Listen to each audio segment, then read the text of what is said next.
हरे कृष्णा। सभी भक्तों को मेरा प्रणाम। आज का जो श्लोक है 15.11 और 12 हम दोनों लेंगे आज। का श्लोक है भगवत गीता चैप्टर 15 श्लोक नंबर 11।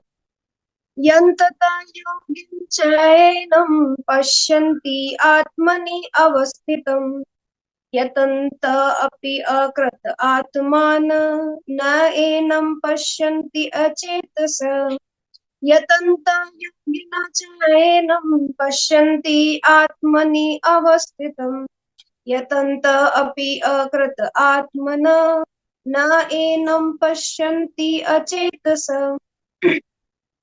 आत्म साक्षात्कार को प्राप्त प्रयत्नशील योगी जन यह सब स्पष्ट रूप से देख सकते हैं कि लेकिन जिनके मन विकसित नहीं है और जो आत्म साक्षात्कार को प्राप्त नहीं है वे प्रयत्न करके भी यह नहीं देख पाते कि क्या हो रहा है। कहने का मतलब है जो लास्ट श्लोक में हमने पढ़ा कि कैसे शरीर जो है वो बदलता रहता है लेकिन हमें इसका आभास नहीं होता। कैसे? जैसे वायु सुगंध को ले जाती है, उसका एग्जाम्पल दिया गया था। तो हमें नहीं पता लगता कि शरीर कैसे बदल जाते हैं, लेकिन किसको पता लगता है? जो योगी जन होते हैं। कौन से योगी जन? जो आत्म साक्षात्कार की प्राप्ति के लिए योग करते हैं। अपने शरीर की इंद्रियों को संयमित करने के लिए जो योगी योग करते हैं उनकी बात नहीं हो रही है। हठ योगी, अष्टांग योगी की बात नहीं हो रही है। बात हो रही है ऐसे योगी की जो भक्त योग है, जो भक्ति योग को स्थापित करते हैं, जो भक्ति योग में स्थापित होकर के आत्म साक्षात्कार में आगे बढ़ते हैं। वो ही लोग इस ये जो परिवर्तन हो रहा है इस परिवर्तन को देख पाते हैं या समझ पाते हैं। कहने का मतलब तो कह रहे हैं जिनके मन विकसित नहीं होते, मन मतलब जिसकी चेतना इतनी विकसित नहीं है कि वो ये समझ पाए कि ये देहांतर कैसे हो रहा है। यानी हमारे मात्र कुछ इच्छाएं करने से ही शरीर का देहांतर हो रहा है। देखिए, और देहांतर भी अलग अलग जो है योनियों में होता है। और जो आत्म साक्षात्कार को प्राप्त नहीं है वे प्रयत्न करके भी यह नहीं देख पाते कि क्या हो रहा है, और उनको पता भी नहीं लगता कि कब शरीर उनका छूट गया और कब उनको दूसरा शरीर मिल गया। उनके ऐसे बोलते बोलते ही जीवन निकल जाता है। जो कहते हैं ना, कुछ लोग कहते हैं कि अरे अभी तो हमारा जवानी का टाइम है, अरे अभी तो हम बच्चे हैं, अभी क्या आवश्यकता है भक्ति करने की। वो बच्चे कब बड़े होते हैं, कब जवान होते हैं, कब बुढ़ापे की तरफ अग्रसर होते हैं और कब उनकी मृत्यु आ जाती है, पता भी नहीं लगता। तो इसके लिए कह रहे हैं कि उनको समझ में नहीं आ रहा होता कि क्या हो गया उनके साथ में। तो इसलिए कह रहे हैं कि उसी व्यक्ति को पता लगेगा जो आत्म साक्षात्कार को प्राप्त करेगा। कैसे हो गया आत्म साक्षात्कार की जो प्रोसेस है वो स्टार्ट। आज हम तात्पर्य में पढ़ते हैं, फिर हम देखेंगे कुछ श्लोकों के माध्यम से। तात्पर्य में प्रभुपाद कह रहे हैं, जय श्री प्रभुपाद, अनेक योगी आत्म साक्षात्कार के पथ पर होते हैं। ठीक है, आप एक एक वर्ड को समझते जाइएगा। अनेक योगी यानी अलग अलग तरीके के योगियों की बात की गई है। आत्म साक्षात्कार के पथ पर होते हैं, लेकिन जो आत्म साक्षात्कार को प्राप्त नहीं है वह यह नहीं देख पाता कि जीव के शरीर में कैसे कैसे परिवर्तन हो रहे हैं। लेकिन जो आत्म साक्षात्कार को प्राप्त नहीं है वो नहीं देख पाएगा कि जीवन में कैसे बदलाव हो रहे हैं। कैसे हम पहले एक बालक थे, फिर हम थोड़े से बड़े हुए, थोड़ा किशोर अवस्था में, फिर हम थोड़े जवान हुए, फिर हमारी शादी हुई और शादी के बाद में जो हमारा रिप्रोडक्शन सिस्टम चलता है उस टाइम पीरियड में हम थोड़े स्थिर हो जाते हैं। यानी हमारी आयु कुछ टाइम के लिए रुक जाती है, वो सेम ही दिख रही होती है। आप देखो शादी की उम्र से लेकर के बच्चे होने तक, ठीक है, कुछ करीबन 10 से 12 साल के बीच बीच में हम थोड़े थोड़े एजेड दिखने लगते हैं बाद में, लेकिन बीच का टाइमिंग हमारा सेम जैसे ही रहता है। और फिर 40 की उम्र आते आते फिर हमारा देहांतर धीरे धीरे जो है वो जो पतन की स्थिति में चला जाता है, जैसे हम धीरे धीरे बूढ़े होते दिखते हैं। फिर अभी हमें थोड़ा सा दाढ़ी मूछ ज्यादा वाइट आने लग जाती है, बाल झड़ने लग जाते हैं, है ना, चलने में थोड़ा प्रॉब्लम आने लगती है, कभी कमर दर्द, कभी बॉडी पेन, कभी ये कभी वो सब चीजें। और 50 की उम्र में आते हैं तो हम थोड़ा नीचे झुककर चलना शुरू हो जाते हैं, 50-60 वर्ष की उम्र में। इस तरीके से हमारे बॉडी में चेंजेस होते हैं। अब ये वो नहीं देख पाता जो आत्म साक्षात्कार में स्थित नहीं, कि कैसे ये परिवर्तन हो रहे हैं आजकल ऐसे। हाँ, इस प्रसंग में योगी ना शब्द महत्वपूर्ण है, या योगी जो शब्द आया है वो बहुत महत्वपूर्ण है। योग का जो मतलब होता है वो होता है जोड़ना या जुड़ना। योग का मतलब होता है जोड़ना, प्लस बोलते हैं ना हम इंग्लिश में। मैथमेटिक्स में सवाल करते हैं तो बोलते हैं जोड़ लगाइए, तो जोड़ कैसे, मतलब प्लस करो, एडिक्शन। तो जो हम एडिशंस कर रहे हैं वो एडिशन उसी के लिए कह रहे हैं कि जोड़ना, तो कैसे जोड़ना है। कुछ लोग भगवान को ध्यान के माध्यम से जोड़ने का प्रयास करते हैं, उनसे जुड़ने का। कुछ लोग योग के माध्यम से भगवान से जुड़ते हैं, कुछ लोग ध्यान के माध्यम से, कुछ लोग ज्ञान के माध्यम से। इस तरीके से कुछ लोग अपनी इंद्रियों को संयमित करके भगवान से जुड़ते हैं। लेकिन जो सबसे बड़ा योग है वो है भक्ति योग, जिसमें स्थापित होकर के आप भगवान से अगर जुड़ते हैं तो ही आप भगवान को समझ सकते हैं, भगवान कैसे उनके कार्य कर रहे हैं बिना हमारे देखे। देखो, हमें कुछ नहीं पता लगता कैसे ये ब्रह्मांड चल रहा है, कैसे ये हवा अपना काम कर रही है, कैसे सूर्य समय पर आ रहा है, समय पर जा रहा है, चांद कैसे चांद अपने समय पर आ रहा है, रात में रोशनी दे रहा है और चला जाता है। ये सब चीजें व्यवस्थित है, ये हमें दिखाई भी नहीं दे रही होती क्योंकि हम इतना बिजी अपने जीवन में हैं, हम समझ ही नहीं पा रहे भगवान की शक्तियां कैसे काम कर रही है ना। तो ये बहुत अच्छे से समझा रहे हैं कि वो ही देख पाएगा ये सब जिसको पता, और वो ही समझ पाएगा कि कैसे कैसे एक एक दिन मेरा बीतता जा रहा है मेरे जीवन से, कैसे कैसे मेरा समय खत्म होता चला जा रहा है। बाकी लोगों को रियलाइज नहीं हुआ कि मेरा समय जा रहा है, अरे मेरी उम्र निकल रही है, मैंने क्या किया अभी तक, कुछ नहीं किया। वो उसी को पता लगेगा जो आत्म साक्षात्कार में स्थित है। तो योगी ना शब्द बहुत महत्व। आजकल ऐसे अनेक तथाकथित योगी हैं और योगियों के तथाकथित संगठन, लेकिन आत्म साक्षात्कार के मामले में वे शून्य है। आप देखो, बहुत सारे लोग योग करते हैं, सुबह सुबह आपको बहुत सारे पार्क, गार्डन्स, क्लब्स, ये काफी सारे भरे मिलेंगे आपको, जो लोग योग कर रहे हैं। कुछ लोग एक्सरसाइज करते हैं, कुछ लोग योग करते हैं ना। ये और कुछ ऐसे शिविर भी लगाए जाते हैं जिसमें आपको योग सिखाए जाते हैं। जैसे, नाम तो हम नहीं लेंगे, बहुत सारे अलग अलग तरीके के शिविर लगते हैं जहाँ पर आपको अष्टांग योग में पारंगत किया जाता है। कुछ लोग बोलते हैं आयुर्वेदिक चीजों के बारे में आपको बताया जाता है, कैसे आप योग में रहो, कैसे आप चीजों को अपने मतलब इंद्रियों को संयमित करो। आप लोगों को कुछ टाइम पीरियड के लिए कुछ खाने की चीजों के लिए बंद कर दिया जाता है कि आपकी इंद्रियां संयमित रहे। लेकिन बाद में क्या, जब तक आप उस कैंप में है, जब तक आपने अपनी इंद्रियों पे संयम किया, उसके बाद वापस वैसे के वैसे तो वो बदलेगा नहीं। कुछ टाइम के लिए आप भले ही थोड़े टाइम के लिए कंट्रोल कर लो, लेकिन रेगुलरली अगर आप चाहते हैं कि आप अपने आप को आत्म साक्षात्कार आप समझे कि भगवान कौन है, आप कौन हो, हम क्यों आए इस संसार में, हमारा कर्तव्य क्या है यहाँ पर आने के बाद, हमारा सबसे पहला टारगेट क्या होना चाहिए, लक्ष्य क्या है हमारा। अगर आप ये सब चीजें समझ रहे हैं, भगवान की शक्तियां कैसे काम कर रही है। देखो, इस समाज में हमारे जैसे ही बहुत सारे लोग हैं, लेकिन इस समाज में दो कैटेगरी के लोग हैं। एक कैटेगरी वो होती है जो हर जगह पर सिर्फ एक ही चीज देख रही है कि मैं कर रहा हूँ, यानी मैं करता हूँ और मैं कर रहा हूँ। एक दूसरा व्यक्ति जो हर स्थिति में सिर्फ एक ही चीज को नोटिस करता है, क्या, कि भगवान की शक्ति कैसे कार्य कर रही है। देखो, अगर सुबह सूर्य भी उदय होता है तो भक्त लोग क्या सोचते हैं, भगवान ने क्या मतलब शक्तियां जो है अपनी विभाजित कर रखी है, कैसे सूर्य सुंदर एकदम। जब सुबह सुबह सूर्य उदय होता है तो वो देखना ही मतलब हमें कितना अच्छा लगता है। लेकिन उस टाइम पे कुछ लोग ऐसे बोलते हैं, अरे वाह सूर्य उदय हो गया, चलो चलो काम धंधों में लगते हैं। और कुछ लोग खड़े होकर के ये सोच रहे होते हैं कि भगवान की क्या शक्ति है, सब जगह भगवान विद्यमान, कैसे सूर्य उदय हो रहा है, कैसे अपनी रोशनी फैला रहा है, कैसे हमें अंधेरे से उजाले की तरफ लेके जा रहा है ना। तो वो उस जगह में भी भगवान को ही देखेंगे, हर जगह भगवान को देखेंगे। अगर चंद्रमा समय पर आया है, चांदनी दे रहा है, तो भी देखेंगे भगवान ने क्या मतलब, सुबह सूर्य है, शाम को चंद्रमा, क्या भगवान ने अपनी शक्तियों का संचालन किया है बहुत अच्छे से, कैसे काम कर रही है। अग्नि, आज अग्नि अगर घर में ना हो, आज गर्मी है, अगर ठंड हो, चलो मान लो गर्मी का ही एग्जाम्पल लेते हैं, जितनी सारी अग्नि को देखते हैं हम, बिजली जो चल रही है हमारी इलेक्ट्रिसिटी, कैसे आ रही है वो, कैसे बन रही है वो। अब हम बोलेंगे टेक्नोलॉजी से बन रही है, पानी गिरता है नीचे आकर के मशीनों पे इकट्ठा हो जाता है तो बैटरी में वो कंजर्व हो जाती है बिजली, और इस तरीके से बनती है। सोर्स क्या है उसका, कैसे जनरेट हो रही है वो, है ना। अगर हम उसके पीछे बात करें, आज बिजली ना हो तो क्या हो, हमारी हालत खराब हो जाए एक दिन के अंदर इस गर्मी में। और अगर सर्दी के टाइम पर अग्नि ना हो तो क्या करो, आप रोटी पका सकते हैं नहीं, आप खाना बना सकते हैं नहीं, आप हीटर गीजर ये सब चला सकते हैं नहीं। तो ये सब चीजें कहाँ से आ रही है, अरे आप ला रहे हो क्या, भगवान ला रहे हैं। अन्न भी भगवान उगा रहे हैं, चंद्रमा की रोशनी नहीं होगी तो वनस्पतियां ही नहीं होंगी, वनस्पतियां होंगी ही नहीं। ये जितने आप घने जंगल ये सब चीजें दिख रही है, ये सब चंद्रमा की रोशनी की वजह से, ये सब वनस्पतियां उसी की वजह से, क्योंकि वो पोषण देते हैं। कौन दे रहा है? भगवान दे रहे हैं। हर जगह भगवान को देखेंगे भक्त, ये भक्ति योग है, ये आत्म साक्षात्कार की प्रोसेस। वो वहां पर हर जगह भगवान की स्थिति को, ये बात कही गई है उस योगी के लिए जो आत्म साक्षात्कार में आगे बढ़ना चाहता है। हठ योग के लिए नहीं कह रहे मैं बिल्कुल एक अंगूठे पे खड़ा रहूंगा, क्या हो जाएगा उस, भगवान आप, मतलब भगवान कहते हैं कि मैं तो योगियों के हृदय में वास करता हूँ, उन योगियों के जो जो मुझे पाने के लिए अग्रसर है। भगवान को पाने की इच्छा से योग किया जाना चाहिए।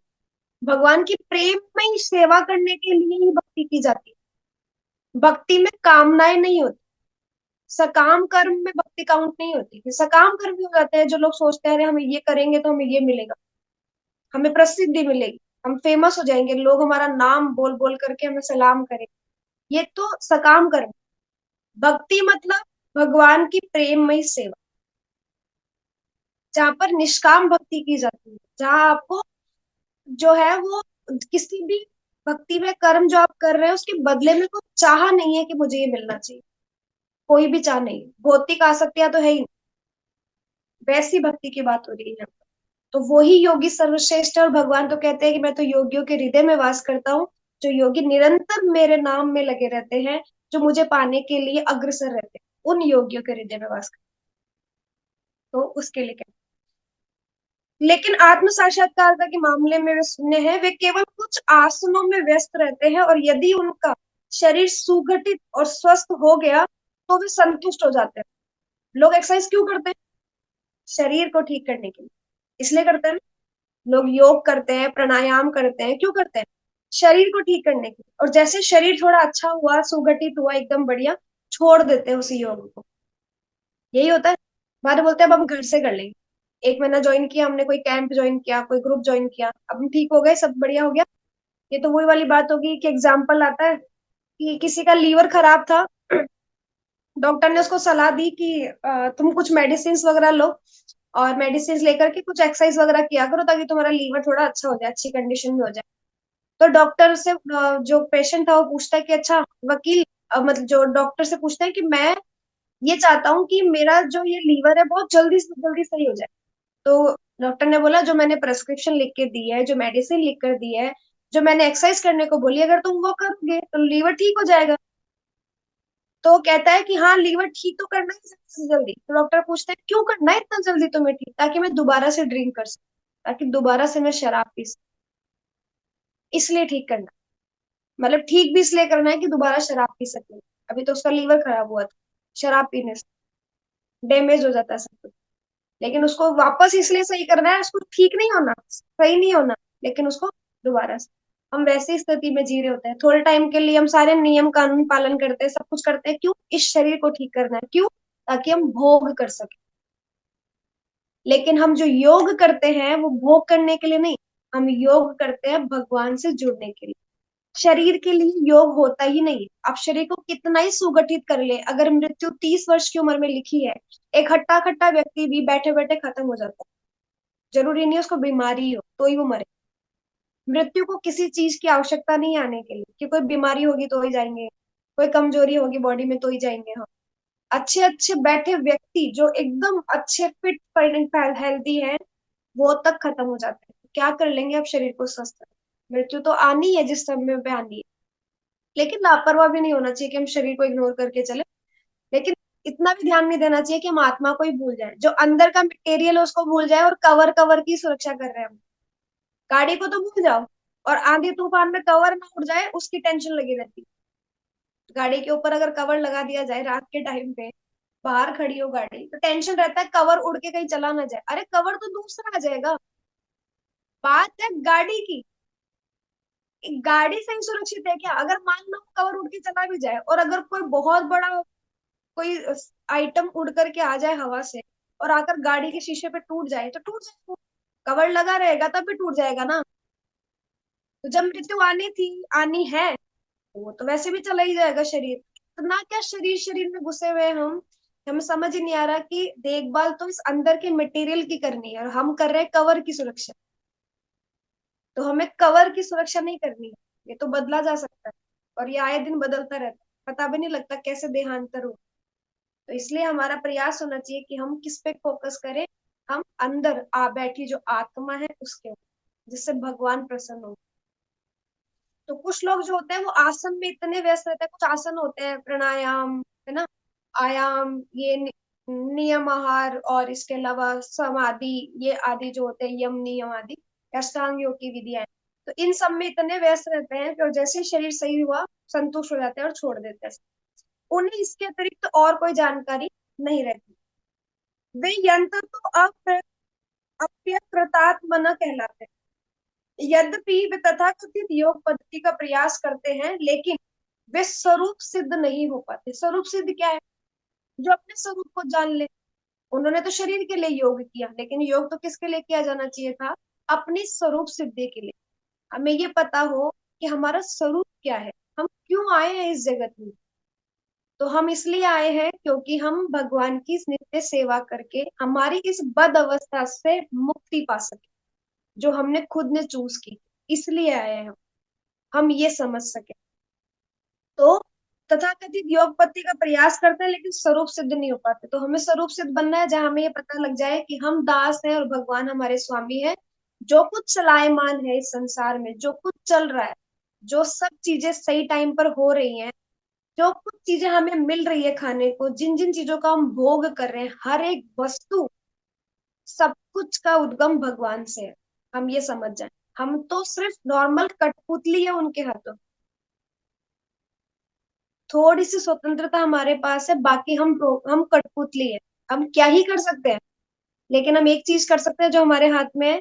इस शरीर के देहांतर में हम परिवर्तन ला सकते हैं। अगर हम आज भक्ति में कर्म करें, तो हमें अगले जो 84 लाख योनियों में भटकना होगा, वो हम उससे मुक्ति पा सकते हैं, हम चाहें अगर। तो ये हमारे हाथ में है। कर्म करना हमारे हाथ में है। भगवान ने हमें आजादी दी, रोबोट नहीं बनाया। भगवान चाहते तो बोल सकते थे कि जैसे जैसे मैं बोलो वैसे वैसे करो तुम। लेकिन उतना प्रेम हमें नहीं होता भगवान से। एक व्यक्ति अगर हमें इतना बांध कर रखेगा, अब विचार करो इस भौतिक संसार में, माता पिता पति बच्चे कोई भी, अगर कोई व्यक्ति हमें बहुत ज्यादा बांध कर रखेगा, तो क्या उससे प्रेम हो पाएगा? क्या उससे अटैच हो पाएंगे हम? हमें गुस्सा आएगा कि अरे हर चीज पे रोका टोकी करते हैं, कुछ करने ही नहीं देते अपनी इच्छा से। तो भगवान ने आपको अपनी इच्छा दी, आप भगवान ने आपको फ्री विल दी। आप उसका चुनाव करके उस सही चीज का इस्तेमाल करिए मनुष्य उसमें। आप भगवान की सेवा करें, प्रेममय सेवा के लिए आप प्रयत्न करें, आप प्रार्थना करें, आप प्रयास करें। ये फ्री विल भगवान ने आपको दी। तो भगवान आपको रोबोट नहीं बना रहे, नहीं तो आप प्रेम ही नहीं कर पाओगे भगवान से। और जबरदस्ती का प्रेम भगवान को नहीं चाहिए आपसे। गोपियों को भगवान बांध के नहीं रखते थे, छोड़ देते थे, तो भागे भागे आती थी। और भाग के आने के बाद भी तिरस्कार करते थे कि क्यों भाग के आई हो, जाओ अपने घर, पति बच्चे सबको छोड़ आई हो। इतना दुत्कारने के बाद में भी भाग भाग करके आती थी। ये है प्रेम। क्योंकि वो जानती थी कि कृष्ण ही परम पुरुषोत्तम है। क्योंकि वही है जिनकी, जिनसे हमें आनंद मिल सकता है। संसार में तो रखा ही क्या है,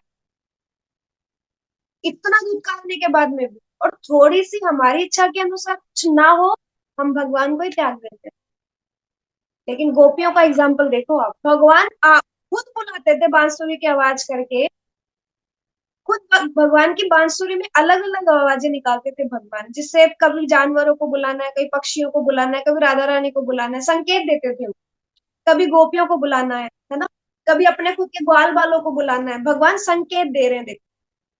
तो ये जो संकेत होता था, उस संकेत के अनुसार लोग आते थे कि किसको बुलाया जा रहा है, तो वो समझते थे कि किसको बुलाया। तो जब गोपियों के लिए भगवान बांसुरी बजाते थे और गोपियां भागे भागे आती थी, उसके बुलाया भी खुद ही भगवान ने। और फिर आने के बाद में लताड़ते थे कि जाओ यहाँ से, रात को 12 बज रहे, इस समय कहाँ तुम जंगल में भटक रही हो, किसने बुलाया था भाई तुम्हें? और फिर भी वो ऐसे बोलती है कि तुमने बुलाया है कृष्ण, अब तो हम आ गए हैं और छोड़कर कहीं नहीं जाएंगे, चाहे रात के 12 बज रहे हो या 2 बज रहे हो। ये शरणागति है भक्त की भगवान के प्रति। इतना कुछ दुत्कारने के बाद प्रेम भी कहाँ करते हैं भगवान, छोड़ छोड़ के भाग जाते हैं, रासलीला के बीच में छोड़ छोड़ के भाग जाते थे। इनको जैसे थोड़ा अभिमान हुआ भाग जाते थे छोड़ के। लेकिन क्या कभी गोपियों ने त्याग दिया? भगवान वृंदावन छोड़ के द्वारका नगरी बसाकर द्वारका में ही बस गए, लेकिन दोबारा वृंदावन नहीं आए। लेकिन क्या इन लोगों ने त्याग करके अपना प्रेमी दूसरा बना लिया? नहीं, ये प्रेम ही नहीं है। प्रेम तो विरह का विषय है। विरह जहाँ होगा ना, जहाँ वैराग्य होगा। अब देखो, विरह वेदना इतनी तेज होती है, जिस व्यक्ति से हम मिल नहीं पाते हैं उसके प्रति हमारा बहुत ज्यादा प्रेम होता है, लेकिन जिससे दिन दिन दिन हम मिलते रहते हैं ना, वो प्रेम नहीं होता, वो अटैचमेंट होता है, आकर्षण होता है, और कुछ समय के बाद धीरे धीरे खत्म होने लग जाता है, फिर वो व्यक्ति हमें अच्छा नहीं लगता। लेकिन इस संसार में प्रेम नहीं है, तो आप एग्जाम्पल आप अपने को लेकर के फिट मत करना। प्रेम संसार में है ही नहीं, इस प्रेम की बात कर रहे हैं, प्रेम तो भगवान आध्यात्मिक जगत का विषय है, यहाँ का नहीं। इसलिए कहा जा रहा है कि भगवान से अगर प्रेम कर रहे हैं हम, तो ऐसा प्रेम होना चाहिए कि चाहे वो हमें लताड़े, लात मारे, करे, हमें चाहे वो कैसी भी स्थिति में रखे, हमें दुख ही दुख दे वो, लेकिन हम उनको त्यागे नहीं, बस चरण पकड़ के रखें, बस चाहे जैसी स्थिति में रखें वो। ये है प्रेम। ऐसी स्थिति होनी चाहिए हमारी। इसलिए हम स्वरूप सिद्ध होने चाहिए, हमें पता होना चाहिए कि हम क्या है स्वरूप सिद्धि, कि हम भगवान के नित्य दास हैं और भगवान हमारे स्वामी। ऐसे व्यक्ति आत्म के देहांतर को नहीं समझ पाते, केवल वे ही ये सभी बातें समझ पाते हैं जो सचमुच योग पद्धति में रमते हैं, और जिन्हें आत्मा, जगत तथा परमेश्वर की अनुभूति हो चुकी है। यानी जिसको ये पता है आत्मा क्या है, ये जगत संसार क्यों बनाया गया, और परमेश्वर कौन है, और भगवान की शक्तियां कैसे कार्य कर रही है, अगर उसे ये सब अनुभव हो चुका है, तो ही वो योग पद्धति में पूरी तरीके से रम जाता है। वो छोड़ता नहीं है। हम सब योग करते हैं, हम सुबह 3 बजे उठते हैं, मंगला मुहूर्त में हम भगवान का नाम जप करते हैं, ये सब योग विधि है। हम भगवान से जुड़ने के लिए विधियां अपना रहे हैं, ये विधियां ही तो है, ये प्रोसेस है भगवान से जुड़ने की। हम सब भक्ति योग कर रहे हैं। कैसे? क्योंकि हम भगवान से जुड़ने के लिए हर एक काम करते हैं, हम क्लास ले रहे हैं, भागवत हम सुनते हैं, अध्ययन करते हैं, श्रवण करते हैं, हम जपा कर रहे हैं, विग्रह सेवा करते हैं, भक्तों की सेवा करते हैं, मंदिर फेस्टिवल्स, ये सब क्या है? ये भगवान से जुड़ने के लिए माध्यम है। ये योग प्रक्रिया अपना रहे हैं हम, और हम नित्य करते हैं, और शरीर के लिए नहीं कर रहे, हम आत्मा के लिए कर रहे हैं। ये एक्चुअली योग है। दूसरे शब्दों में जो युवक्ति योगी है वही समझ सकता है किस प्रकार से सब कुछ घटित होता है, और जो भक्ति योग में स्थापित होगा वही समझ पाएगा कि ये देहांतर कैसे हो रहा है, भगवान की शक्तियां कैसे काम कर रही है, सब कुछ इस ब्रह्मांड में हर एक चीज चलायमान है, कैसे चल रही है वो सब चीजें। इन सब के प्रश्नों में से एक ही जवाब मिलेगा, वो है कि भगवान कृष्ण सब कुछ कर, भगवान की शक्तियां वर्क करें, हम नहीं, हम करता नहीं है, है ना।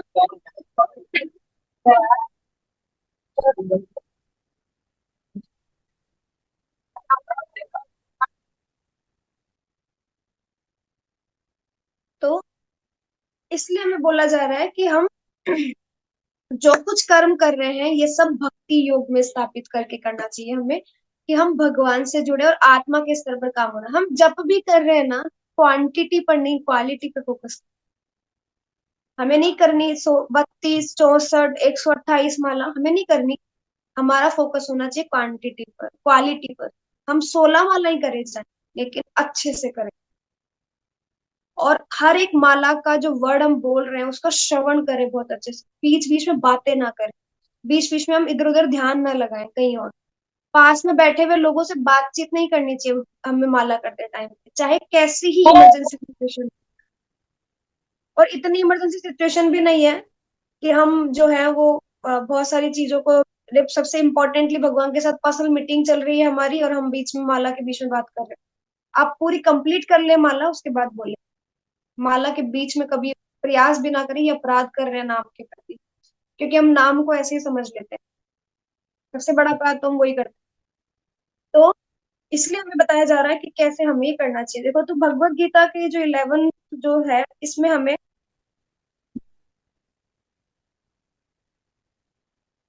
समझाया जा रहा है कि हमें कैसे चक्षुओं से देखने की आवश्यकता है, हम देखेंगे कैसे। तो 15.11 जो ये कह रहा है कि शरीर छोड़ते हुए हमें ज्ञान चक्षु की जरूरत है, अभी तो हम देख पाएंगे ना ये परिवर्तन कैसे हो रहा है। तो ज्ञान चक्षु कैसे मिलेगा? जब भगवान के प्रतिनिधि हमारे गुरु की कृपा हम पर होगी, तो हमें ज्ञान चक्षु मिलेंगे। और कैसे मिलेगा ज्ञान चक्षु? जब गुरु की रेगुलरली हम भगवान की जो कथाएं हैं वो श्रवण करेंगे अपने गुरु के माध्यम से, और रेगुलरली श्रवण करेंगे, तो हमें ज्ञान चक्षु मिलेंगे, जब उनकी कृपा हम पर होगी। तो यहाँ पर कुछ पॉइंट्स है 11th में, जो ये था, जीवात्मा अदृश्य है, है ना। आत्मा तो दिखाई नहीं देती ना, शरीर दिखाई देता है। लेकिन जब किसी व्यक्ति की मृत्यु होती है तो पता लग जाता है कि इसके अंदर से आत्मा जा चुकी है, शरीर तो उसका वहीं पड़ा है। इसका मतलब उसके अंदर जो इम्पोर्टेंट था वो कुछ और था। और अब तक पूरे जीवन भर जिसको इम्पोर्टेंट हम समझ रहे थे वो तो मृत जैसा पड़ा है, उसको तो कुछ कर ही नहीं सकते हो, तो कोई काम का भी नहीं हुआ। तब हमें समझ में आता है, लेकिन जब तक बहुत देर हो चुकी हो। कहते हैं ना, पूरा संसार हमें पूरी जिंदगी भर, परिवार रिश्ते नाते सब जो है, जिंदगी भर वो हमें भगवान से जुड़ने नहीं देते। क्यों? क्योंकि उनको डर होता है, अरे ये चला गया तो, पत्नी कहीं भक्त बन गई तो वो घर परिवार छोड़ के चली जाएगी, मुझे खाना कौन देगा, मेरी सेवा कौन करेगा। बेटा या बेटी जो अगर मान लो भक्ति में जुड़ गए तो माँ बाप सोचते हैं, अरे हमारा बुढ़ापे का सहारा कौन बनेगा, कमा के कौन ला के देगा। तो वो नहीं, हमें भगवान का नाम नहीं देते पूरा जीवन भर, वो हमें रोक के रख। और जब मर जाते हैं तो हमारे पीछे से वो राम नाम सत्य के नारे लगाते हैं। फिर तो हम जब लाश जा रही होती है डेड बॉडी, तो हम पीछे से उसको याद दिला रहे हैं कि राम नाम सत्य है। तब हम बोल राम नाम सत्य है। पूरी जिंदगी आपने याद नहीं किया कि राम का नाम सत्य है। तब तो आप उसको दूर रख रहे थे भगवान की भक्ति से और सब चीजों से। और जब वो चला गया, अब वो कुछ कर ही नहीं सकता जीवात्मा, क्योंकि उसका जीवन तो व्यर्थ कर दिया अपनी चीजों में उलझा करके। अंकुर प्रभु, आप बार बार म्यूट अनम्यूट क्यों कर रहे हैं? डिस्टरबेंस हो रहा है थोड़ा। तो इसलिए हमें समझना चाहिए कि हम जिन लोगों से जुड़े हुए हैं, जो भौतिक जगत के लोग हैं, कहीं ना कहीं हम भक्ति में कर्म करते करते भी आसक्त रहते हैं लोगों, अपने ही लोगों। मम्मी को बुरा लग जाएगा, अरे पापा को बुरा मान जाएंगे, या घर में लड़ाई झगड़े होंगे, या जो कुछ है। लेकिन हम ये समझ नहीं पाते कि हम आत्मा के लिए कर्म कर रहे हैं ताकि हम अगला जन्म ना ले। और अगर अगला जन्म हमारा हो भी, तो भक्ति को कंप्लीट करने के लिए एक अच्छे घर में हमारा जन्म हो, ऐसी स्थिति हमारी होनी चाहिए। अगर अगला जन्म हमारा हो भी तो उसके लिए प्रयास करो कि हम इतनी भक्ति में प्रयास करें। आपको अगला शरीर मनुष्य का तभी मिलेगा जब आप इस शरीर में प्रयास करेंगे 100%, तब जाके भक्ति कंप्लीट होगी। नहीं तो बहुत समय लग जाएगा इसमें। तो जो ये भौतिक जगत के रिश्ते हैं ना, ये हमेशा अपने स्वार्थ से ही हमारे साथ जुड़े हैं। कोई कंप्लीटली भक्त अभी है भी नहीं। हम भले ही हम बोलते हैं डिवोटी फैमिली है, हम डिवोटी है, नहीं है अभी। पूरी तरीके से आत्मा के स्तर पर नहीं काम कर रहे हैं हम। कहीं ना कहीं हमें शरीर में आसक्ति तो है। तभी तो हम इसको पालने पोसने के लिए कितना समय देते हैं, 6 से 8 घंटे हम सोते हैं, 1 1.5 घंटा हम नहाने में बिता देते हैं, है ना। हम इसको पहनाने के लिए जो कपड़े धोते हैं उसमें भी 2 3 घंटे दे देते हैं। इसको खाने के लिए भी हम दिन में 4 बार समय देते हैं, 4 घंटे हमें उसमें भी चाहिए। कितना समय हमने शरीर को दे दिया। और बाकी बच्चे कुछ लोग जो वर्किंग है वो 8 8 10 10 घंटे जॉब पर दे आते हैं, क्योंकि कमाना है, क्योंकि इस शरीर को संवारना है, इसको कुछ खिलाना पिलाना है, श्रृंगार करना है, इसमें समय दें। तो शरीर के लिए तो कर्म कर रहे हैं, आत्मा के लिए कर्म के लिए समय बचा कहाँ। इसलिए हमारा प्रयास होना चाहिए कि हम ज्यादा से ज्यादा समय आत्मा के लिए। तो जिसकी मृत्यु होती है वो व्यक्ति, उसकी आंखें, उसका मस्तिष्क सब कुछ सामने ही पड़ा है, लेकिन उसके अंदर जो इम्पोर्टेंट था आत्मा वो चली गई है, पर वो दिखाई नहीं देती, इसलिए हम उसके लिए कर्म करना ही भूल जाते हैं, क्योंकि जीवात्मा तो चली गई है। शास्त्र प्रमाण देते हैं 2.13 में, हम काफी बार चर्चा करे हैं, देही नो अस्मिन यथा देह कौमारम यौवनम जरा, है ना। तो क्यों वो भगवान वैसे ही देहांतर होता है, जैसे हम बाल्य अवस्था से युवा अवस्था में, युवा अवस्था से वृद्ध अवस्था में, जैसे हम धीरे धीरे करके चले जाते हैं, पता भी नहीं लगता कब वो समय आ गया। वैसे ही हमारे शरीर का देहांतर होता है। और जो एकदम धीर व्यक्ति होते हैं, धैर्यवान होते हैं, वो इस परिवर्तन से कहीं भी विचलित नहीं होते, क्योंकि उन्हें पता है ये तो जीवन की प्रक्रिया है, ये तो चलता ही रहेगा। तो ज्ञान चक्षु क्या है? ज्ञान चक्षु का मतलब ये नहीं है कि आप कुछ पुस्तक पढ़ लो तो ज्ञान मिलेगा, है ना। ज्ञान चक्षु वो है जो गुरु की कृपा के माध्यम से आपको प्राप्त होगा। जब गुरु कृपा करेंगे तो ज्ञान चक्षु मिलेंगे। जब शास्त्रों का ज्ञान होगा, इसका मतलब आप समझ जाना कि आप हर जगह अगर शास्त्र को देख रहे हैं तो समझना कि आपको ज्ञान चक्षु मिलेगा। आप ज्ञान की दृष्टि से देख रहे हैं सब चीज। और भक्ति भक्ति जब आप करते हैं उससे आपकी दृष्टि शुद्ध होती है, फिर आप हर जगह भगवान को नियंता के रूप में देखेंगे। अपने आप को कर्ता के रूप में देखना आप भूल जाएंगे, क्योंकि जहां आप भगवान को देख रहे हो कि सब चीजें भगवान चला रहे हैं, वहां पर धीरे धीरे करके आपके अंदर से जो कर्ता भाव है ना, ये चला जाएगा। क्योंकि आप तो कर ही नहीं रहे हो, भगवान कर रहे हैं। अब आप स्वीकार कर रहे हो कि भगवान कर रहे हैं। तो जब आप स्वीकार कर लोगे कि भगवान कर रहे हैं, तो आपका कर्ता का भाव खत्म हो जाएगा, और जहां आपने कर्ता का भाव खत्म किया, वहां धीरे धीरे आप शुद्ध चेतना में स्थिर हो जाओ, क्योंकि आप कुछ नहीं कर रहे।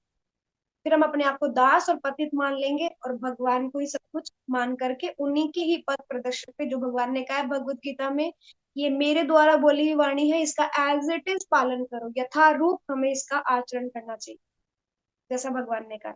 वो तब करेंगे जब अपने आप को दास मानेंगे।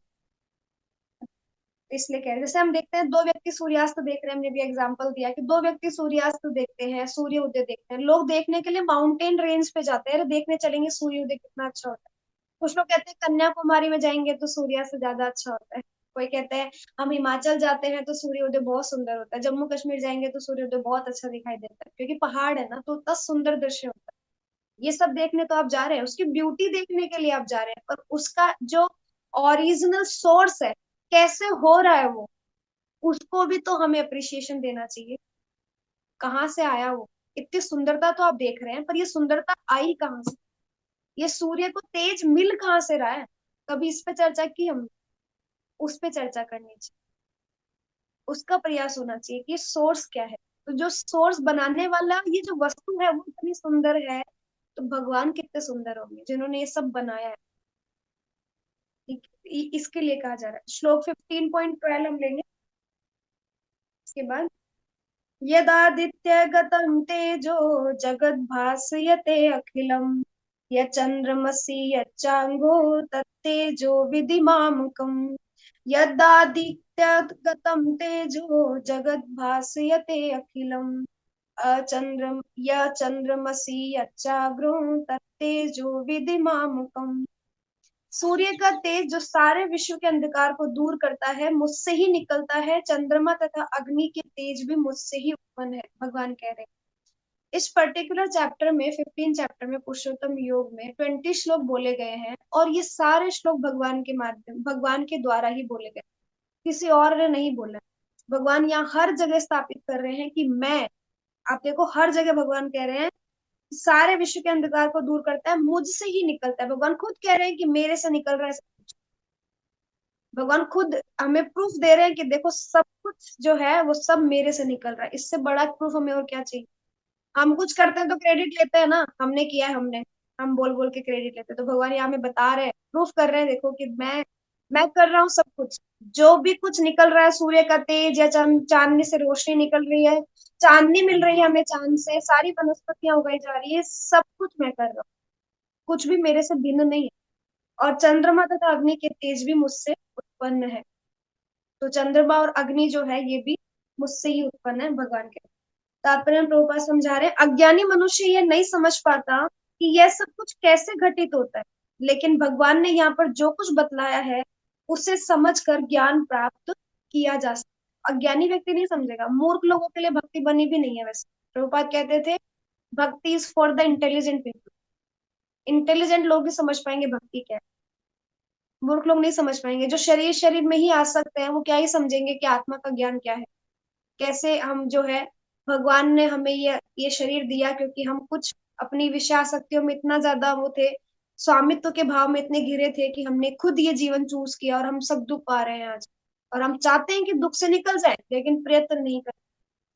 प्रयत्नशील होना बहुत जरूरी है। सामर्थ्यवान तो बहुत सारे लोग हो सकते हैं, आप कोई चीज कर सकते हो, मान लो, जैसे फॉर एग्जाम्पल कि मैं बहुत बड़ा पहाड़ उठा सकती हूँ, मान लो। हम 6 से 10 घंटे की धूप में खड़े हो सकते हैं, ये आपका सामर्थ्य है। लेकिन क्या आप रेगुलरली कर सकते हैं? क्या आप प्रयत्नशील रह सकते हैं उसके लिए रेगुलरली? तो सामर्थ्यवान तो पॉसिबल है, कैपेबल तो बहुत सारे व्यक्ति होते हैं हर एक चीज में। कोई कोई चीज खरीद सकता है क्योंकि उसके पास उतना धन है। कोई किसी के पास बल है तो कोई कुछ चीजें कर सकता है, कोई चीज उठा सकता है, कोई चीज उठा के फेंक सकता है ना। कुछ लोग बोलते हैं हम खड्डा खोद सकते हैं, बहुत सारे लोग खड्डे खोद सकते हैं। हम देखते हैं बहुत सारे मजदूर होते हैं, हमारी स्थिति में नहीं है, लेकिन हम नहीं कर सकते, 1-2 घंटे भी लगेंगे तो बीमार पड़ जाएंगे। लेकिन कुछ लोगों में इतना सामर्थ्य होता है कि वो लोग करते हैं, क्योंकि वो उनका काम है, प्रोफेशन है ना। बहुत सारे लोग धूप में पूरा पूरा दिन घूम घूम करके अपना सामान सेल आउट करते हैं, उनका सामर्थ्य है कैसे वो चीजें कर। सामर्थ्यवान होना जरूरी नहीं, उसके लिए नहीं बोला गया यहाँ। यहाँ कहा जा रहा है प्रयत्नशील होना बहुत इंपॉर्टेंट। आप प्रयास किस चीज के लिए कर रहे हैं वो जरूरी। योगी तो बहुत सारे हैं, इसलिए तो भगवान कह रहे अनेक योगी हैं, लेकिन मैं हर योगी के हृदय में वास नहीं करता। मैं उसी योगी के हृदय में वास करता हूँ जो मुझे प्राप्त करने के लिए अग्रसर है, जो मेरे मुझे प्राप्त करने के लिए प्रयास करता है, जो मेरी प्रसन्नता के लिए सब कुछ कर रहा है, उस योगी की बात कर। हठ योगी, अष्टांग योगी, इनके लिए भगवान नहीं कह रहे। तो हमें ये समझना है। तो कहते हैं कि उसे समझकर ज्ञान प्राप्त किया जा सकता है। प्रत्येक व्यक्ति सूर्य, चंद्रमा, अग्नि तथा बिजली देखता है, उसे यह समझने का प्रयास करना चाहिए कि चाहे सूर्य का तेज हो, चंद्रमा या अग्नि या बिजली का तेज, ये सब भगवान से ही उद्भूत है, क्योंकि भगवान के तेज से जो दिव्य प्रकाश आ रहा है, उसी से ही ये सब चीजें चल रही है। कृष्ण भावनामृत का प्रारंभ इस भौतिक जगत में बद्ध जीव को उन्नति करने के लिए काफी अवसर प्रदान करता है। क्या? कृष्ण भावनामृत का प्रारंभ जो हुआ, वो इस भौतिक जगत में बद्ध जीव को उन्नति करने के लिए काफी अवसर प्रदान करता है। अभी हमने चर्चा की, हम कैसे अपने आप को कृष्णा कॉन्शियस बनाए रखते हैं। हम मॉर्निंग में एंगेज रखते हैं जपा में, फिर भागवतम क्लास में, है ना, फिर हम जपा सेशन करते हैं, हम ऑनलाइन क्लासेस करते हैं, हम रीडिंग करते हैं, हियरिंग करते हैं, विग्रह सेवा करते हैं, घर में भोग लगाते हैं, बीच में टाइम मिलता है मंदिर जाते हैं, फेस्टिवल्स में जाते हैं। हम अपने आप को इंगेज रख रहे हैं, क्यों? क्योंकि इस्कॉन एक ऐसी संप्रदाय, एक ऐसा ऑर्गेनाइजेशन है, ये कृष्णा भावना में जो संगठन बनाया गया, इसी वजह से आज हमें अवसर मिल रहा है कि हम अपनी इंद्रियों को भगवान की सेवा में लगा पाए। अगर ये होता ही नहीं तो कैसे लगा पाते हो? तो कृष्णा भावनामृत जो हमें मिला है, ये अवसर है हमारे लिए, ये अपॉर्चुनिटी है हमारे लिए कि हम अपने आप को भगवान की सेवा में लगाएं। अपने पास जो कुछ है उन्हीं का सब दिया हुआ है, हम भगवान की सेवा में लगाएं। अपने लिए धन संचय करना, आगे फ्यूचर की प्लानिंग करना कि आगे क्या होगा, या आगे में आगे कुछ गलत हो गया तो पहले ही मैं धन जोड़ लेता हूँ, या मैं बहुत सारा वर्क अभी कर लेता हूँ, part time job, full time job अभी कर लेता हूँ, दिन रात लग करके हम पैसा ही संचय करने में लग रहे हैं। और एक दिन, एक मिनट में मृत्यु आएगी, खत्म सब कुछ। कहाँ ही ले जाएंगे आप अपना फ्यूचर और ये सब? तो हमारा पूरा डिपेंडेंसी भगवान पर होनी चाहिए। हमारे पास कुछ नहीं भी है, कोई बात नहीं, भगवान अपने आप देख लेंगे। अरे नहीं है तो घर बैठ करके भजन करो, क्या होगा ज्यादा से ज्यादा? जब धन नहीं होगा तो क्या होगा? जो कपड़े हम पहनते हैं, हमारे पास आराम से 10 10 20 जोड़ी कपड़े हैं, वो हम आराम से निकाल सकते हैं काम। जरूरी हम नए नए वस्त्र पहने आए थे? शरीर को सजाने की आवश्यकता ही नहीं है। इस अंदर आत्मा जो है, उसको हमें, उसको काम करना है, उसके ऊपर, शरीर पर नहीं। 2 टाइम का खाना भगवान दे रहे हैं, जब भगवान मुख देते हैं तो भगवान खाना भी देते हैं। यात्रा करने की आवश्यकता नहीं है, आप मानसिक यात्रा भी कर सकते हैं घर बैठकर। आप क्लासेस सुनो, उस कथा के माध्यम से ही आप पर्टिकुलर उस जगह पहुंच जाएंगे। और हम सब जानते हैं इसके बारे में, हम सब अनुभव करते हैं। हम जब भी कोई ऐसी कथा सुनते हैं जो पर्टिकुलर कोई दर्शन स्थली को लेकर है, चाहे जगन्नाथ धाम हो, चाहे वृंदावन धाम हो, हम घर बैठ करके उसी स्थल पर पहुंच जाते हैं। जैसा लग रहा है हमारे सामने हम ही घूम रहे हैं। कोई बात नहीं, हमारे पास धन नहीं होगा तो हम क्या, कोई आवश्यकता नहीं है। कर्तव्य करते करते भी हमें आवश्यकताएं पूरी करने के लिए थोड़ा सा हम फिर भी थोड़ा प्रयासरत होते हैं, लेकिन इच्छाएं पूरी करने के पीछे नहीं भागना चाहिए। इच्छाओं का अंत नहीं है। और जितना धन होगा ना, उतनी इच्छाएं जागृत होगी, अरे मैं क्या करूं इस पैसे का। और नींद भी नहीं आएगी। नहीं होगा तो अच्छे से नींद आएगी, क्योंकि पता है कुछ है ही नहीं हमारे पास। चोर आएगा तो लेके भी क्या जाएगा? क्योंकि जिनके पास ज्यादा पैसा होता है वो सो नहीं पाते। हमें सोना है ताकि हम सुबह उठ पाए जल्द टाइम से। तो हमारा यही प्रयास होना चाहिए, इस फालतू की भागदौड़ में नहीं लगना। कंपटीशन नहीं होना चाहिए। जितना कमा रहे हैं मिल रहा है, इनफ। नहीं भी मिल रहा है, कोई बात। जीव तो मूलतः परमेश्वर के अंश है, और भगवान यहाँ पर इंगित कर रहे हैं कि जीव किस प्रकार भगवत धाम को प्राप्त कर सकते हैं। तो भगवान खुद बता रहे हैं कि कैसे भगवान को प्राप्त करोगे, कि जो मेरे प्रतिनिधि हैं उसको फॉलो करो। भक्ति में आने के बाद जो सबसे पहला कर्म है जो हमें करना चाहिए, वो है प्रमाणिक गुरु की शरण लेना। जब आप प्रमाणिक गुरु की शरण लेते हैं, तो वो आपको रास्ता दिखाते हैं, वो आपकी उंगली पकड़ करके आपको चलाते हैं, और गिरने भी नहीं देते। ये गुरु की विशेषता होती है। गुरु वो नहीं होते जो सिर्फ आपके गले में कंठी धारण करके कर देते हैं, चलो ठीक है ऐसा तुम्हारी दीक्षा हुई, जाओ ऐश करो, मजे करो। नहीं, गुरु तो हमें आत्मज्ञान पे प्रगति करवाते हैं, वो हमें सिखाते हैं, समझाते हैं, हम गिरते पड़ते हैं, उठाते हैं, और फिर वापस हम गिरते पड़ते हैं, उठाने के बाद में फिर चलाते हैं, और चलाने के बाद ध्यान रखते हैं कि हम दोबारा ना गिर जाए। वो होते हैं गुरु।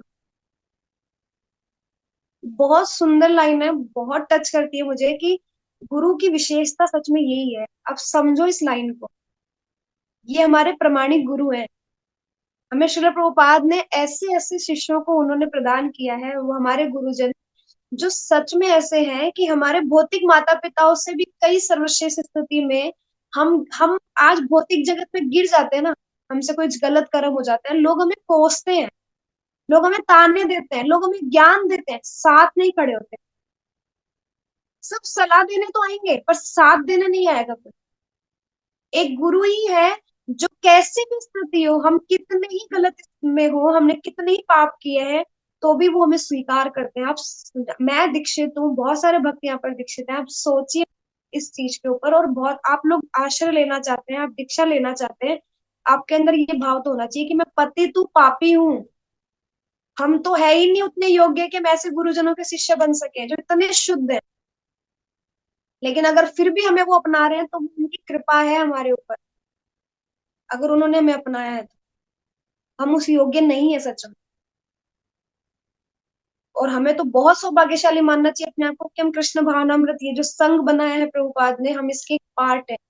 आज हम सब अपना जीवन अच्छे से निकाल सकते हैं। हमें उतना विचार करने की जरूरत नहीं है और ना हमें संशय करने की जरूरत है कि हम गलत तो नहीं जा रहे हैं, ना सही जा रहे हैं, ना फ्यूचर होगा या नहीं, मंजिल मिलेगी या नहीं। नहीं, इतना सोचने की जरूरत ही नहीं है। आंख बंद करके आप ट्रस्ट कर सकते हैं। ऐसा संघ प्रभुपाद ने हमें दिया है, कैसी फैमिली, ऐसे गुरुजन हमें दिए हैं जो हमें हाथ पकड़ के चलाते हैं और प्रयास करते हैं, पूरा ध्यान रखते हैं कि हम गिर ना जाए दोबारा। वो सिर्फ गुरु ही कर सकते हैं। छोटी सी बात को पकड़ के बैठ करके ताने नहीं देते हैं, समझाते हैं। और हर क्लास के माध्यम से भी पता लगता है कि मैं देखो कितनी पतित स्थिति में हूँ गुरु। अब गुरुदेव को प्रार्थना करना चाहिए हमें कि गुरुदेव हम तो बहुत पतित स्थिति में हैं। आए दिन गलतियां करते हैं, तभी हम अपने अंदर ना ये दास वाला भाव लेकर आ पाएंगे। नहीं तो नहीं आएगा, विचार नहीं करेंगे तो नहीं आएगा। सॉरी, थोड़ा पर्सनल था ये, इसलिए मैं ज्यादा बोल गई, बट अब बात उसको थोड़ा वैसे मत लेना। पर काफी बार चीजें ऐसे पिंच होती है, कुछ चीजें हम पढ़ते हैं समझते हैं तो वो खुद से ही ग्लानि वाली भावना आती है कि हम सच में सही नहीं है। हम बहुत पतित हैं, हम बहुत पापी हैं, आए दिन हम कुछ ना कुछ गलत करते हैं। इतने नियम सब चीजें हमें दी हैं फिर भी हम गलत करते हैं। और फिर भी हमें अपने ऊपर अहंकार होता है कि पता नहीं हम तो क्या ही है लेकिन हम कुछ नहीं है। हम लाखों करोड़ों की संख्या की भीड़ में कब गायब हो जाएंगे पता भी नहीं लगेगा, और कोई याद भी नहीं करेगा कि हम चले गए। इस श्लोक से हम ये समझ सकते हैं कि सूर्य संपूर्ण सौर मंडल को प्रकाशित कर रहा है। ब्रह्मांड अनेक है और सौर मंडल भी अनेक है। हम सब जानते हैं कि सौर मंडल में सूर्य जो है वो प्रकाशित करता है सारे सौर मंडल को। लेकिन अलग अलग ब्रह्मांड है और हर ब्रह्मांड में एक सूर्य विराजमान। सूर्य चंद्रमा लोक भी अनेक है, अनेक सूर्य लोक है, अनेक चंद्रमा लोक है, लेकिन प्रत्येक ब्रह्मांड में केवल एक ही सूर्य है। जैसे हमारे ब्रह्मांड में एक ही सूर्य दिखाई देता है। भगवत गीता में 10.21 में कहा गया है कि चंद्रमा भी एक नक्षत्र है। नक्षत्रणा अहम शशि। सूर्य का प्रकाश परमेश्वर के आध्यात्मिक आकाश में आध्यात्मिक तेज के कारण, सूर्य का प्रकाश कहाँ से आया? भगवान के तेज से। भगवान के तेज से सूर्य जो है वो तेज धारण करता है और फिर हमें प्रकाश देता है। सूर्योदय के साथ ही मनुष्य के कार्यकलाप प्रारंभ हो जाते हैं। वे भोजन पकाने के लिए अग्नि जलाते हैं और फैक्ट्रियां चलाने के लिए भी अग्नि जलाते हैं। अग्नि की सहायता से अनेक कार्य किए जाते हैं। अतएव सूर्योदय, अग्नि तथा चंद्रमा की चांदनी जीवों को अत्यंत सुहावने लगते हैं।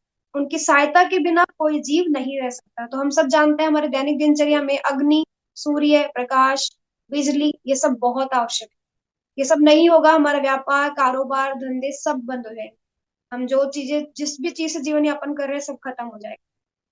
अगर सूर्योदय नहीं होगा तो क्या होगा? पूरा पूरा रात ही होगी, 24 घंटे। हम क्या ही कर्म करेंगे? सोए पड़े रहेंगे, बस तमोगुणी में रहेंगे। सतोगुणी तब होता है जब सूर्य प्रकाशमान होता है। तो सुबह सुबह इतना सतोगुण में होते हैं हम, इतने सुंदर उसमें कि हम आराम से अपनी साधना करते हैं, शुद्ध भाव में होते हैं सुबह। बाद में फिर दिमाग में फिर गलत विचार आने लग जाते हैं, 10, 9, 10 बजे के बाद में रजोगुणी शुरू हो जाता है। 3, 4 बजे तक, फिर 4, 5, 6 बजे के बाद में तमोगुणी वाला टाइम चलता है, फिर पूरी रात चलता है। तो इस तरीके से सूर्योदय जो है वो सतोगुणी भाव लेकर आते हैं। इसलिए हम अपने सुबह की शुरुआत सूर्योदय के साथ ही। तो ये सब नहीं होगा तो हमारा पूरा जीवन उलट पुलट हो जाएगा। ये है, इसके लिए हमें थैंकफुल होना चाहिए भगवान के। उनकी सहायता के बिना कोई जीव नहीं रह सकता। अतएव यदि मनुष्य ये जान ले कि सूर्य, चंद्रमा तथा अग्नि का प्रकाश तथा तेज भगवान श्री कृष्ण से उद्भूत हो रहा है, तो उसमें कृष्ण भावनामृत का सूत्रपात हो जाता है। अगर हम हर जगह हर दृष्टि से ये देखें कि जो कुछ हो रहा है, जो तेज है, सूर्य है, चांदनी है, ये सब भगवान के ही तेज से निकल रहा है, भगवान के तेज से ही प्रकाशमान हो रहा है, हमें जो कुछ मिल रहा है वो सब, तो हम कृष्ण भावनामृत में स्थित हो जाते हैं। चंद्रमा के प्रकाश से सारी वनस्पतियां पोषित होती हैं। चंद्रमा का प्रकाश इतना आनंदप्रद है कि लोग सरलता से समझ सकते हैं कि भगवान कृष्ण की कृपा से ही जी रहे हैं। उनकी कृपा के बिना न तो सूर्य होगा, न चंद्रमा, न अग्नि, न सूर्य, चंद्रमा तथा अग्नि के बिना हमारा जीवित रहना असंभव। तो ना तो ये सूर्य, अग्नि, चंद्रमा होगा, और जब ये नहीं होंगे तो हम नहीं जी पाएंगे। बद्ध जीव में कृष्ण भावनामृत जगाने वाले यही कतिपय विचार है। तो अगर कोई बद्ध जीव चाहता है कि वो कृष्ण भावनामृत में स्थित हो, तो वो तब हो पाएगा जब ये समझेगा कि ये सब चीजों के बिना उसकी कोई लाइफ नहीं है, और ये सब कहाँ से आ रहा है, उसका सोर्स क्या है, भगवान है। इसलिए तो ईशोपनिषद में कहा गया है, ईशावास्यमिदं सर्वम, कि भगवान सब कुछ, जो भी आज इस ब्रह्मांड में जो भी शक्तियां विराजमान है, ये सब भगवान से व्याप्त है, सब भगवान की शक्तियां। ब्रह्म संहिता में कहते हैं, यक्षुरेश सविता सकल ग्रहाण, सूर्य भगवान के नेत्र के समान कार्य करते हैं। भगवान की आंखें जैसे खुलती हैं, वो सब जगह प्रकाशमान होती है, सब जगह कृपा दृष्टि अपनी वितरण कर रहे होते हैं। भगवान उस व्यक्ति को भी दे रहे हैं जो पाप से पाप कर्म कर रहे हैं, उस व्यक्ति को भी दे रहे हैं जो भगवान का ही नाम ले रहा है। भगवान सबको समान भाव से देख करके अपनी ही आंखों से हमें तेज प्रदान करते हैं, सूर्य की रोशनी प्रदान करती है। सूर्य भगवान के नेत्र के समान, और सूर्य स्वतंत्र नहीं है, क्योंकि तेज तो भगवान से ही मिल रहा है, वो भगवान की आज्ञा से ही प्रकाश दे रहा है। भले उसके पास है, लेकिन बिजली हमारे पास इस कमरे में है, लेकिन जब तक हम स्विच ऑन नहीं करेंगे, जब तक ये जलेगी नहीं। तो वो जो स्विच है, ये भगवान है।